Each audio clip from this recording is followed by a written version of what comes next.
What's going on, guys? Vic GSC here, back with another video.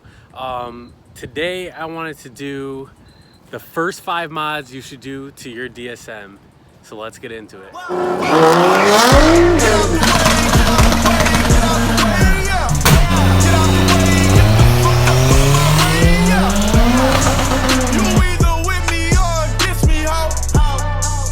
Alright guys, so the first modification I think you should do to your DSM is going to be maintenance.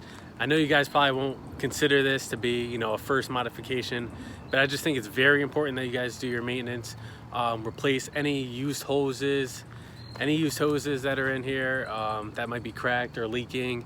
And then also you just want to, check all your belts, your timing belt, your AC belt, your alternator belt, all those belts, power steering, everything. You just want to check all that. Make sure no couplers are leaking, change all your fluids, make sure the tires are good. And then also you want to check things like, your bushings, your shifter bushings.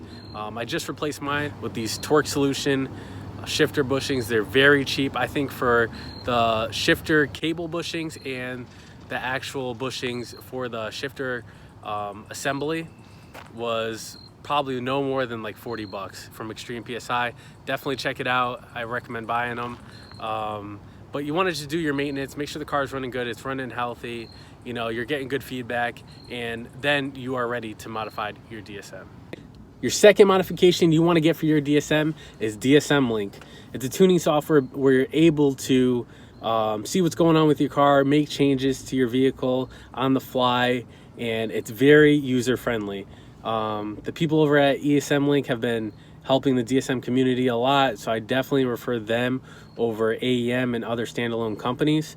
But you guys should definitely get DSM Link if you plan on modding your vehicle, because it's going to be a necessity at some point in time, and it's not that expensive. I think a used DSM Link that with the ECU, the cable, the CD and all usually is around like 600 bucks if you check the classifieds. But I think if you actually want to buy the chip and stuff and have your ECU chipped, ECM Link, I believe they do it for free. Don't quote me on that because I've only bought used ones. But I believe they do it for free, and it's only like $550 from their site or off eBay. You send your, you send out basically your computer, you send it out, they'll chip it, get it all set up for you, and then you're good to go. You plug it in. You would have your tuner modify DSM Link to your car, so your modifications, basically like your injectors, the amount of airflow you're getting, whether you have like a side mount or a front mount, everything, the whole build list that you're going about is going to play a part in the tuning your car. But you do need a tuning software like DSM Link to do that. So that's number 2. Your third modification I'm going to say that you should get for your DSM is going to be coilovers. The reason why I say coilovers is because you want to have something that is adjustable to the ride height that you want, and you can also adjust like things to get comfort out of them as well. If you don't have the money for coilovers, which they're fairly cheap for DSMs, I do recommend you could still get lowering springs and put them in.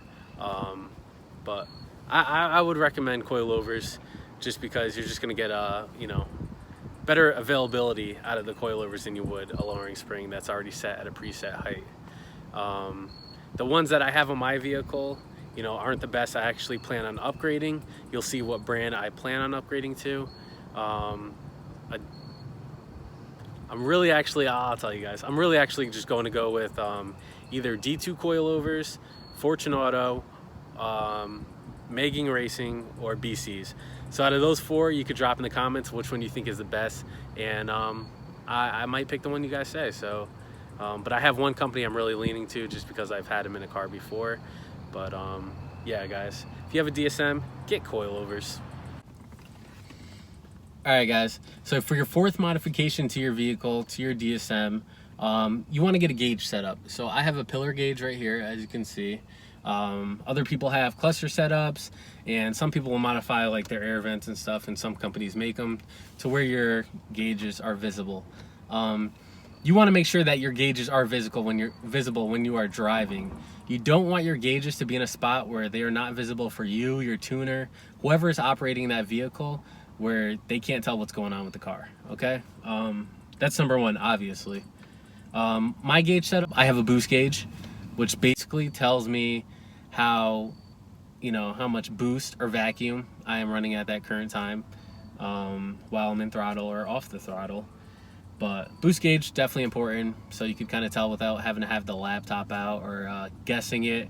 Or probably the worst is going by our stock boost gauges, which you can't read nothing. So don't try to estimate off that or save a couple bucks. Get a boost gauge. The second gauge I have up here is an air-fuel ratio gauge. My air-fuel ratio gauge basically tells me where I'm sitting. So if I'm too rich, too lean, or if I'm running that 14.7, which I should be while cruising, while being on pump gas. So you don't want to run too lean or too rich to where you're basically going to damage your motor. And if you damage your motor, you're hit. Everything you've put into this vehicle is done. So I definitely recommend getting a air-fuel ratio gauge. You need them. Like if you're modifying your car, get an air-fuel ratio gauge. If it's turbo, supercharged, NA, I don't care. Get an air-fuel ratio gauge if you're going to modify it in some way. You know, we're talking about the 4G63T, so we need these. Everyone's, you know, tries to cheap out and don't do certain things, but the air-fuel ratio gauge is the most important thing that you probably need for your vehicle, besides having DSM link. So that's that. And then my third one actually I have is a oil pressure gauge. So I just like to see where my oil pressure is at. Again, we do have a stock one on the DSM cluster for the 2Gs, but I don't trust it. So I have an oil pressure gauge so I could see where my oil pressure is at when I'm at wide open throttle, when I'm idling, and when the car is warming up, just so I can, you know, have a reference if my tuner needed it.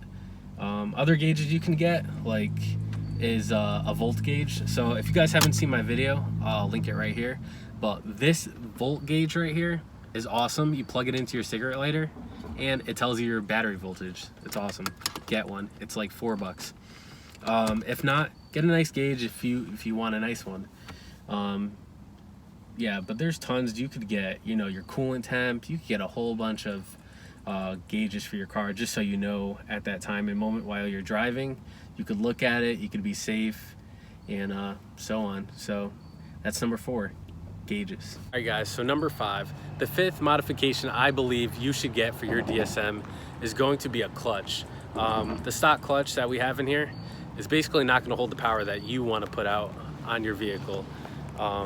So get a clutch that you trust, that's, you know, gonna be able to handle the amount of torque that you're putting out in your vehicle that you believe that you're gonna reach as a goal. If you're shooting for 300, get something that's gonna hold down, you know, 350, 400, just so you have that little bit of wiggle room. But definitely get a clutch. So a clutch is gonna be my number 5 modification. All right guys, thanks for watching the video on the first 5 modifications you should do to your DSM. If you're new here, please subscribe to the channel. Also, please give the video a thumbs up so it can please keep making more content and killing it. Also, leave a comment down below on the first 5 modifications you think you should do to your DSM, and also list like the first 5 modifications that you probably did to your DSM. Just curious of what everyone has done, and what do you think of my list? All right guys, thanks for watching. I'll see you in the next one. Peace.